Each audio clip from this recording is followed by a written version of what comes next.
Hello viewers, welcome to colour channel. இன்றைக்கி நம்ம வந்திருக்கிற பிளேஸ் பார்த்திங்கன்னா விழுப்புரம் மாவட்டத்திலேருந்து 30 கிலோமீட்டர் டிஸ்டன்ஸில் இருக்கிற பனமலை அப்படின்ற ஊருக்கு வந்திருக்கோம். இந்த ஊர் பார்த்திங்கன்னா அழகான ஒரு சின்ன கிராமம். இங்கே வந்து ஒரு மலை மேலே ஒரு ஈஸ்வரன் கோவில் இருக்குது. வாங்க இந்த மலை மேலே நம்ம நடந்து போயிட்டு இந்த கோவிலோட வரலாறையும் பார்க்கலாம்.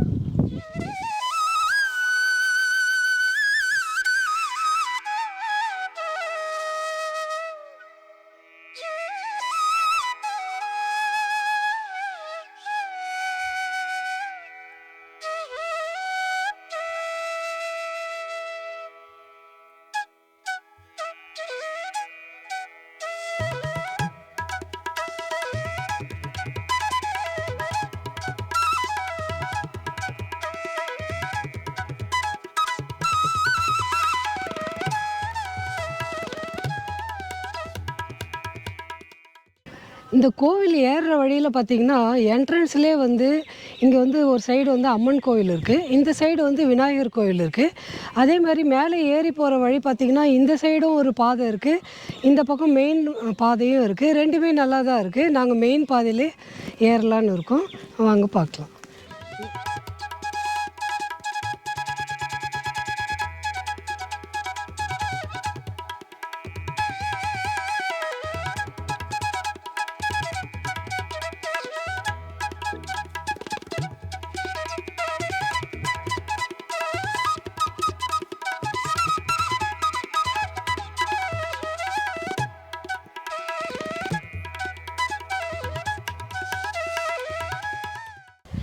இந்த கோவில் பார்த்திங்கன்னா அழகாக வந்து ஒரு 50 படி தான் இருக்கும். படின்னு பார்த்திங்கன்னா அழகாக படி வந்து இல்லை, பாறையிலே வந்து பார்த்திங்கன்னா அழகாக ஸ்டெப்ஸ் மாதிரி செதுக்கியிருக்காங்க. ஏறுறதுக்கு பார்த்திங்கன்னா கொஞ்சம் ஈஸியாக தான் இருக்குது. வாங்க ஏறிட்டே பார்ப்போம்.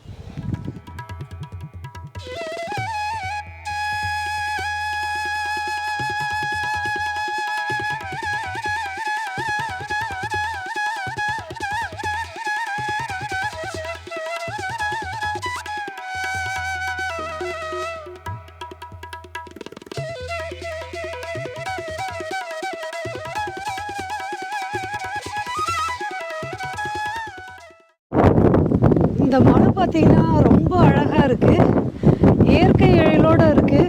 இங்கேருந்து பார்க்கும்போது அழகாக சுற்றி இந்த கிராமம் தெரியுது.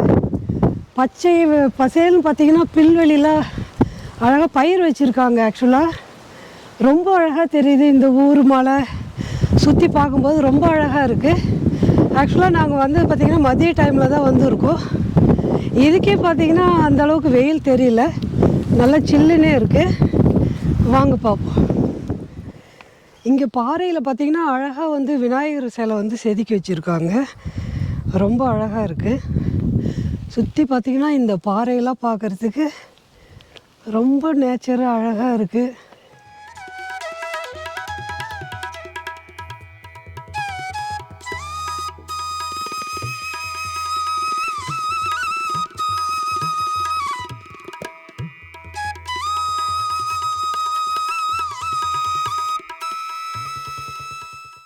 ஏறுற இடத்துல பார்த்திங்கன்னா அழகாக பாறைக்கு நடுவில் பள்ளத்தில் பார்த்திங்கன்னா மழை பெய்கிற இந்த தண்ணிலாம் அழகாக சேவ் ஆகிருக்கு.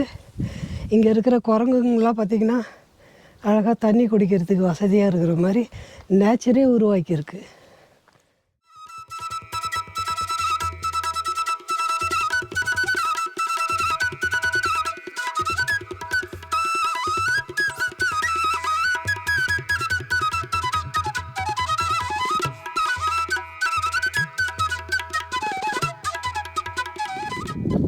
மலை ஏறுற பாதை ஃபுல்லாக பார்த்திங்கன்னா இது போல் குட்டி குட்டியாக ரவுண்டாக ஒரு சின்னதாக அழகாக மீன் தொட்டி மாதிரி நேச்சரில் இது மாதிரி இருக்குது.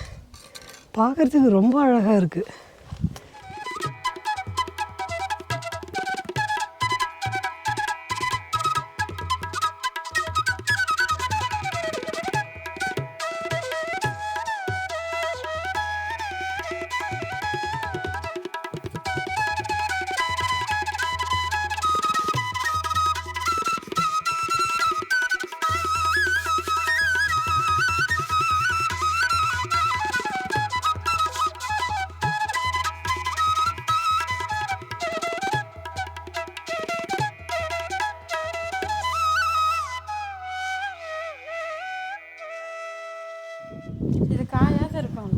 இந்த இடத்துல பார்த்தீங்கன்னா மலை மேலேருந்து வர தண்ணிலாம் ஃபுல்லாக வந்து இந்த இடத்துல வந்து ஸ்டோர் ஆகுது.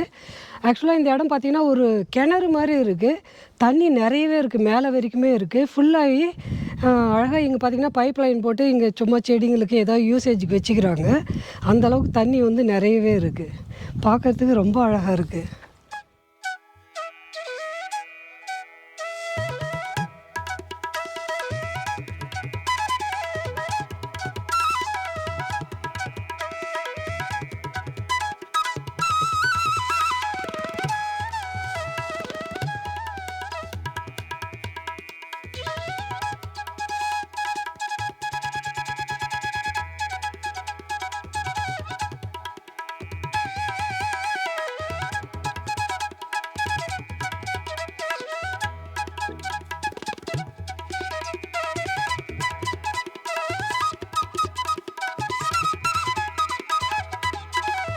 இப்போ வந்து நம்ம கோவில் மேலே வந்து வந்துட்டோம்.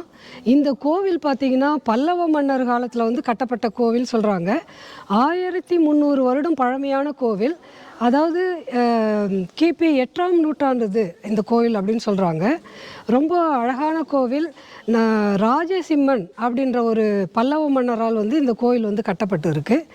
ரொம்ப அழகாக வந்து அவர் வந்து சிறப்பாக ஆட்சி பண்ணதோட அடையாளமாக இந்த கோவில் வந்து இருக்குது. சுற்றி இந்த ஊரும் பார்த்திங்கன்னா பார்க்குறதுக்கு ரொம்ப ரம்மியமாக இருக்குது. இந்த இடத்துல இருந்து பார்க்குறதுக்கு வாங்க நம்ம உள்ளே போயிட்டு மேலும் பார்க்கலாம்.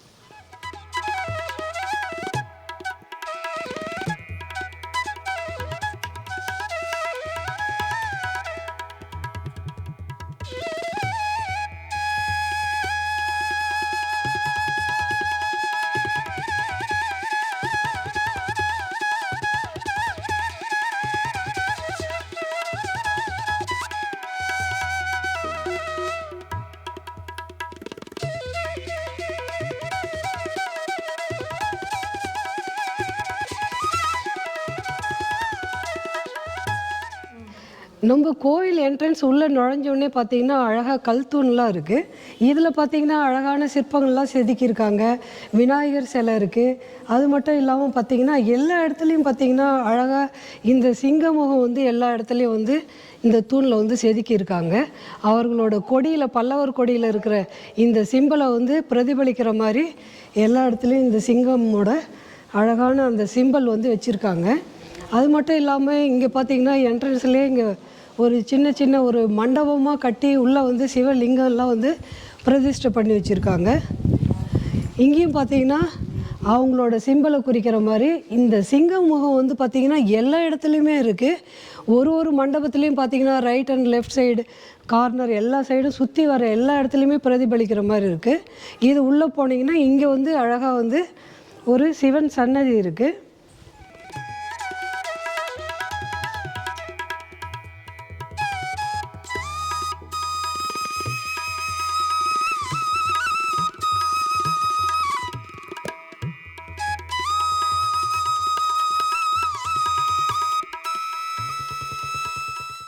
கோவிலோட என்ட்ரன்ஸ் மூலஸ்தானம் போகிற வழி இந்த இடம் தான். இது சாமியோட பேர் பார்த்தீங்கன்னா தாளகிரீஸ்வரர்.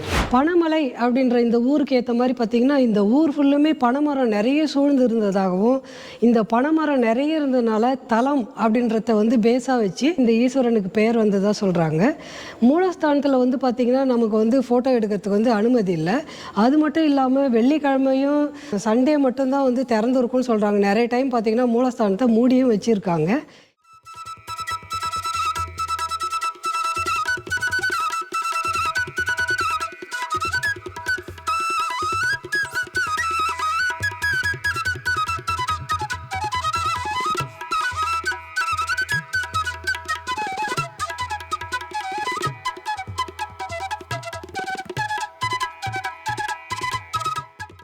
இந்த கோவில் பார்த்தீங்கன்னா 1300 வருடம் சொன்னேன் இல்லைங்களா.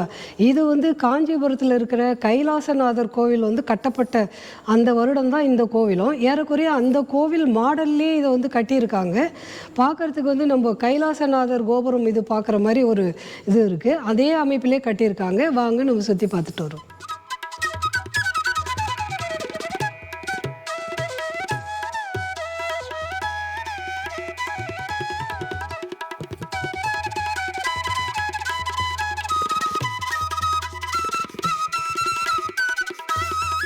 இங்கே மூலஸ்தானத்தில் என்ட்ரன்ஸ்லேயே பார்த்தீங்கன்னா இந்த சைடு வந்து விநாயகரும், இந்த சைடு வந்து அழகாக வந்து முருகரும் வந்து காட்சி தராங்க.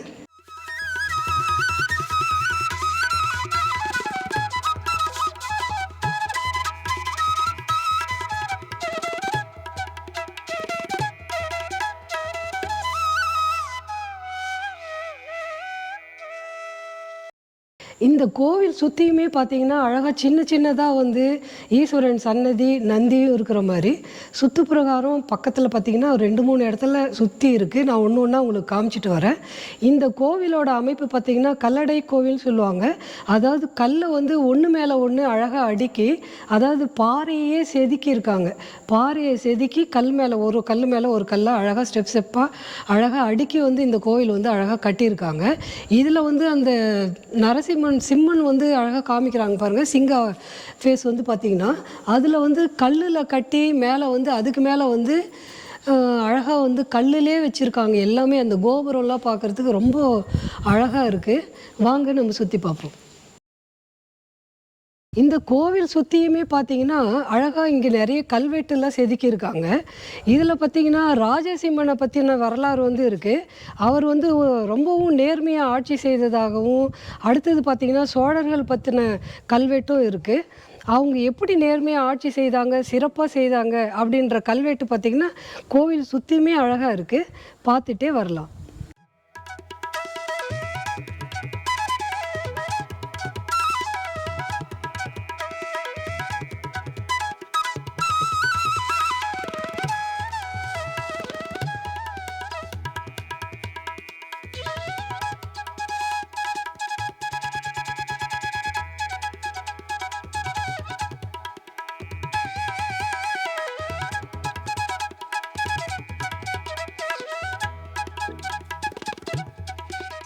கோவில் சுற்றியுமே பார்த்தீங்கன்னா அழகாக இது மாதிரி லிங்கம் வந்து பிரதிஷ்டை பண்ணியிருக்காங்க.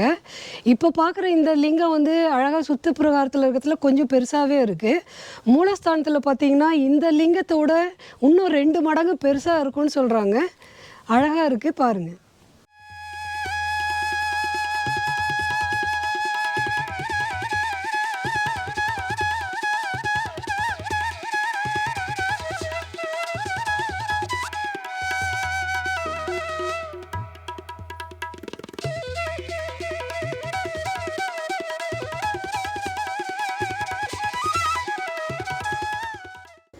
இந்த கோவிலில் வந்து 2 ஸ்பெஷல் இருக்குதுன்னு சொன்னேன். ஒன்று பார்த்தீங்கன்னா காஞ்சிபுரத்தில் இருக்கிற கைலாசநாதர் கோவில் மாதிரியே இந்த கோவில் இருக்குதுன்னு சொல்லியிருக்கேன். அது மட்டும் இல்லாமல் இந்த கோவிலில் மூலஸ்தானத்தில் லெஃப்ட் சைடில் வந்து ஒரு ஈஸ்வரன் சன்னதி இருக்குது. அந்த சன்னதி பார்த்திங்கன்னா மேலே கொஞ்சம் நீங்கள் ஏறி தான் உள்ளே போய் பார்க்குற மாதிரி இருக்கும். அங்கே சிவலிங்கத்துக்கு பேக் சைடில் பார்த்திங்கன்னா அழகாக பார்வதி தேவியோட பெயிண்டிங் வந்து அழகாக வரைஞ்சிருப்பாங்க. அவங்க ஃபேஸ் வந்து பார்க்குறதுக்கு ரொம்ப அழகாக இருக்குது. அவங்க சைடில் வந்து பார்க்குற மாதிரி வரைஞ்சிருப்பாங்க. யாரை பார்க்குற மாதிரி இருக்குதுன்னு பார்த்தீங்கன்னா அழகாக நடராஜரை வந்து அந்த இடத்துல பெயிண்ட் பண்ணியிருக்காங்க. நடராஜரை வந்து பார்வதி வந்து அழகாக பார்க்குற பார்வை வந்து ரொம்ப பிரமாதமாக இருக்குது. பார்வதியோட பெயிண்டிங் வந்து ஓரளவுக்கு நல்லா இருக்குது. நடராஜரோட பெயிண்டிங் வந்து ரொம்ப கொஞ்சம் கலைஞ்சி டேமேஜ் ஆகிருக்கு. நம்ம கைலாசநாதர் கோவிலில் பார்த்திங்கன்னா எப்படி பெயிண்டிங்லாம் ரொம்ப ஃபேமஸாக இருக்குமோ அதுபோல் பார்த்திங்கன்னா இந்த கோவிலில் இந்த இடத்துல மட்டும் பார்த்திங்கன்னா பெயிண்டிங் வந்து கொஞ்சம் மிச்சம் இருக்குது. நீங்கள் வந்தீங்கன்னா கண்டிப்பாக இந்த இடத்துல உள்ளே ஏறி சன்னதி உள்ளே பாருங்கள். நீங்கள் கிட்ட போய் உள்ளே ஏறி பார்த்தா தான் தெரியும், வெளியிலேருந்து பார்த்தா கண்டிப்பாக தெரியாது.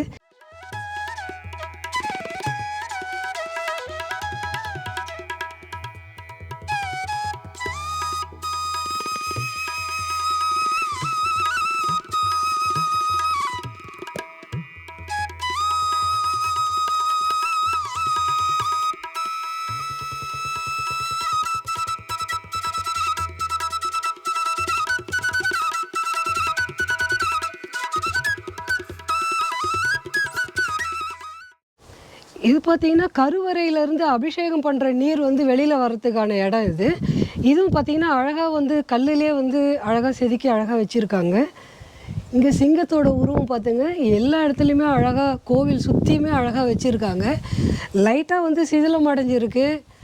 இப்போ கொஞ்சம் மேற்பூச்செல்லாம் கொஞ்சம் பண்ணி வச்சுருக்காங்க போல இருக்குது.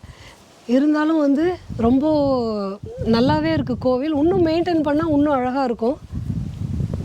கல் வந்து அழகாக கட் பண்ணி ஒன்று மேலே ஒன்று அழகாக அடுக்கி கட்டியிருக்காங்க. இதே மாடலில் தான் பார்த்திங்கன்னா இந்த கருவறையிலையும் பாருங்கள், உங்களுக்கு தெரியும், பெரிய பெரிய கல்லாக பார்த்திங்கன்னா அழகாக அடுக்கியிருக்காங்க பாருங்கள். 1 by 1 அழகாக அடுக்கி மேலேயும் பார்த்திங்கனாலே அதே போலவே கல் வந்து அந்த விமானத்துலேயே அப்படியே ஏற்றி அழகாக கட்டியிருக்காங்க. இங்கே பார்த்திங்கன்னா லெஃப்ட் சைடில் வந்து அழகாக பார்வதி சன்னதி வந்து இருக்குது. அம்மனோட சன்னதி பார்த்திங்கன்னா அம்மன் வந்து அந்த காலத்து சிற்பம் பார்க்குறதுக்கு வந்து ரொம்ப உயிரோட்டமாக அழகாக இருக்காங்க. அவங்க பாதத்தை பாருங்கள், அப்படியே ரியலாக நின்றுட்டுருக்கிற மாதிரி இருக்குது. அந்த பாதத்தில் இருக்கிற அந்த விரல் நகம் இதெல்லாம் பார்க்கும்போது ரொம்ப பிரமிப்பாக இருக்குது. அவங்க கண்மலர் கூட பாருங்கள், அழகாக நம்மளை பார்க்குற மாதிரி லைட்டான ஒரு ஸ்மைலோட அந்த மூக்குத்தி அந்த லிப்ஸு பாருங்கள், ரொம்ப பிரமாதமாக இருக்காங்க. அப்படியே உயிரோட்டமாக இருக்காங்க பார்க்குறதுக்கு. இப்போ நீங்கள் பார்க்குறீங்க பாருங்கள், அழகாக ஒரு சின்ன குகை மாதிரி இருக்குது. கீழே வந்து வாட்ரு இருக்குது. அந்த உள்ளே செதுக்கின மாதிரி ஒரு குகை மாதிரி தெரியுது பாருங்கள். அதில் சென்டரில் வந்து ஒரு சின்ன ஹோல் மாதிரி, அந்த இடத்துலேருந்து நீர் சொனை வந்து அழகாக ஊற்றுற மாதிரி இருக்குது. அதுலேருந்து தண்ணியும் கசியுது. இந்த சீன் வந்து பார்க்குறதுக்கு ரொம்ப பிரமாதமாக இருக்குது. வாங்க பின்னாடி வந்து நம்ம ஏரியும் பார்க்கலாம்.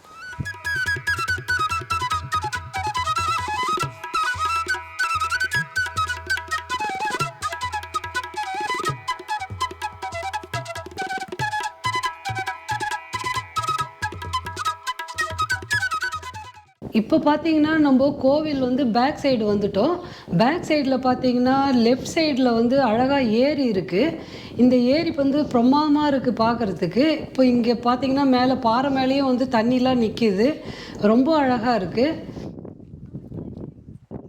இந்த ஏரி பார்த்திங்கன்னா பல்லவ மன்னர் காலத்தில் வந்து உருவாக்கின ஏரி இது. இந்த கோவில் கட்டின காலத்திலே வந்து இந்த ஏரியும் அவங்க வந்து உருவாக்கியிருக்காங்க. தண்ணி நிரம்பி இருக்கிறப்ப பார்த்திங்கன்னா ரொம்ப பிரமாதமாக இருக்கும் இந்த இடம் வந்து. இந்த இடத்துல இருந்து பார்த்திங்கன்னா நீர் ஆதாரமாக இது சுற்றி இருக்கிற இடம்லாம் பார்த்திங்கன்னா ரொம்ப பச்சை பசேல்னு இருக்குது. இந்த பனமலை ஊருக்கே பார்த்திங்கன்னா இந்த நீர் ஆதாரம் வந்து நல்லா வளமையாக கொடுத்துருக்கு இந்த ஊரை. அது மட்டும் இல்லாமல் பார்த்திங்கன்னா இந்த ரைட் சைடு பாருங்கள், ரைட் சைடில் பார்த்திங்கன்னா பச்சை பசேல்னு இருக்குது. அழகாக வந்து விவசாயம் பண்ணுறாங்க. அந்த விவசாயத்துக்கு ஆதாரமாக பார்த்திங்கன்னா இந்த ஏரியோட நீர் வந்து அது உதவியாக இருக்குது.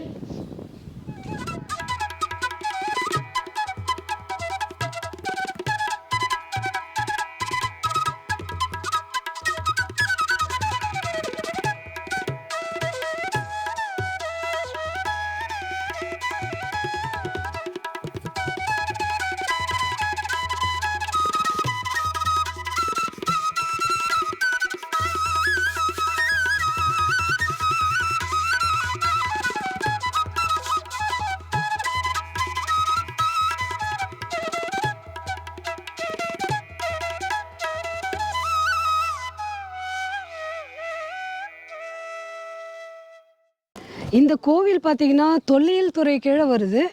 ரொம்ப அழகான கோவில். இந்த கிராமத்தில் இருக்கிறது பார்த்திங்கன்னா நிறைய பேருக்கு தெரியாமையே இருக்குது.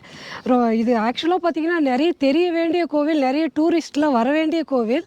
அதனால் நம்ம வீடியோ வந்து நிறைய ஷேர் பண்ணுங்கள். இந்த பிளேஸ் அப்போ தான் நிறைய பேர் வந்து பார்ப்பாங்க. ரொம்ப அழகான இடம், கண்டிப்பாக ஷேர் பண்ணுங்கள். இந்த வீடியோ உங்களுக்கு பிடிச்சிருந்ததுன்னா லைக் பண்ணுங்கள், கமெண்ட் பண்ணுங்கள், ஷேர் பண்ணுங்கள். முக்கியமாக நம்ம சேனலை சப்ஸ்கிரைப் பண்ணிவிடுங்க. பாய் வியூவர்ஸ்.